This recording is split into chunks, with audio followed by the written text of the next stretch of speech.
जय श्री कृष्ण। जय श्री कृष्ण। हरे कृष्ण। हे राधा रानी की जय। जय द्वारिकाधीश की जय। नमः।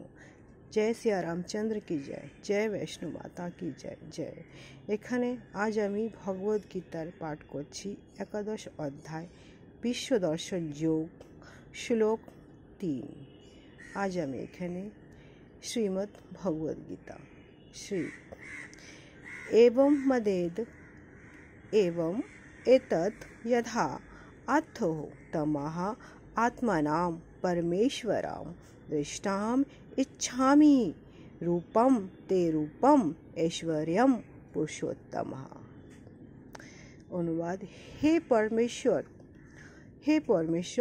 তোমার সম্বন্ধে যে রূপ বলেছি তুমি আমার সম্মুখে আমাকে সেই রূপেই দেখতে পাচ্ছ, তবুও হে পুরুষোত্তম তুমি এইভাবে এই বিশ্বরূপে প্রকাশ করেছ।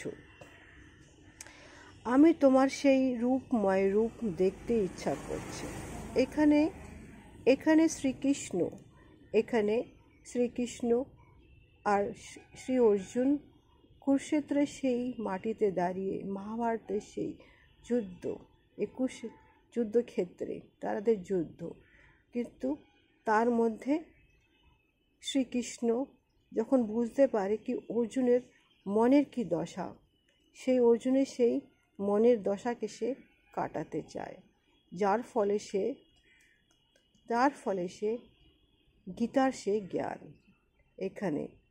এখানে ভগবান বলেছেন, হে জড় জগতে তুমি সাংস্য প্রকাশের রূপে প্রবিষ্ট হয়েছ বলেই এই জগতের সৃষ্টি সম্ভব হচ্ছে এবং তা বিদ্যমান। শ্রীকৃষ্ণের এই কথা শুনে অর্জুন অনুপ্রাণিত হয়েছেন, কিন্তু অর্জুনের মনে সংশয় দেখা দিচ্ছে। আগামী দিনের মানুষে হয়তো শ্রীকৃষ্ণকে একদিন সাধারণ মানুষ বলে মনে করতে পারেন, তাই তিনি তাদের হৃদয়ে শ্রীকৃষ্ণের ভগবদ্গীতা সম্বন্ধে দৃঢ় প্রত্যয় উৎপাদন করার জন্য তিনি ভগবান শ্রীকৃষ্ণের বিশ্বরূপ দেখতে চাইলেন। তিনি দেখতে চাইলেন এই জগৎ থেকে পৃথক হওয়া সত্ত্বেও শ্রীকৃষ্ণ কিভাবে এই জড় জগতের অভ্যন্তরে সমস্ত কর্ম পরিচালনা করেছেন। এখানে অর্জুন যে পরমেশ্বর ভগবানকে পুরুষোত্তম বলে সম্বোধন করেছেন সেটিও তাৎপর্যপূর্ণ।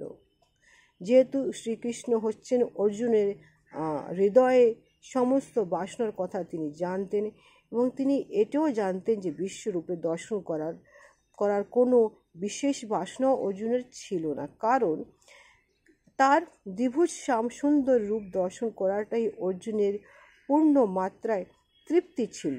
কিন্তু তিনি জানতেন যে অন্যদের মধ্যে বিশ্বে উৎপাদন করার জন্যই অর্জুন তার বিশ্বরূপ দর্শন করতে চাইলেন।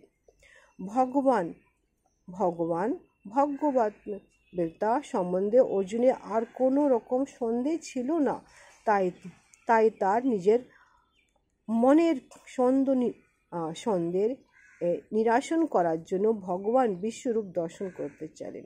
শ্রীকৃষ্ণ আরও জানতেন যে অর্জুন তার বিশ্বরূপ দর্শন করতে চাইছিলেন একটি নীতির প্রতিষ্ঠা করার জন্য, কারণ পরবর্তীকালে বহু ভূখণ্ডে নিজেদেরকে ভগবানের অবতার বলে প্রতিপন্ন করার চেষ্টা করবে। সুতরাং মানুষকে সাবধান করাতে তাই অর্জুন শিক্ষা দিয়ে গেলেন, কেউ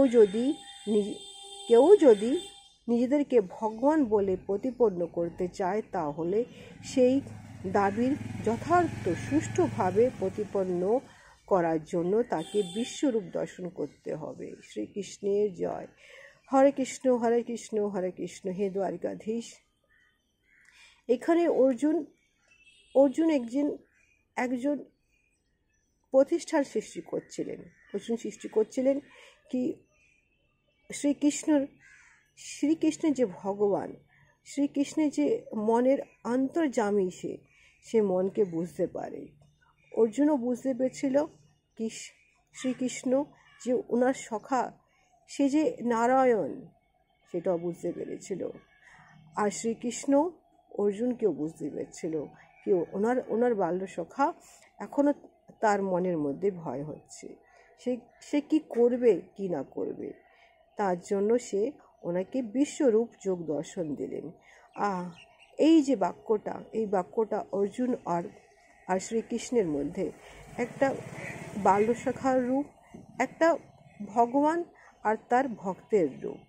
শ্রীকৃষ্ণর জয়, শ্রীকৃষ্ণর জয়, শ্রী দ্বারকাধীশ কি জয় নমঃ। হে ঠাকুর, তুমি আমি আগামী ভিডিওতে আবার আরেকটি ব্লগ নিয়ে আরেকটি শ্লোক নিয়ে আপনাদের কাছে আসবো। ততক্ষণ শ্রীকৃষ্ণের জয়।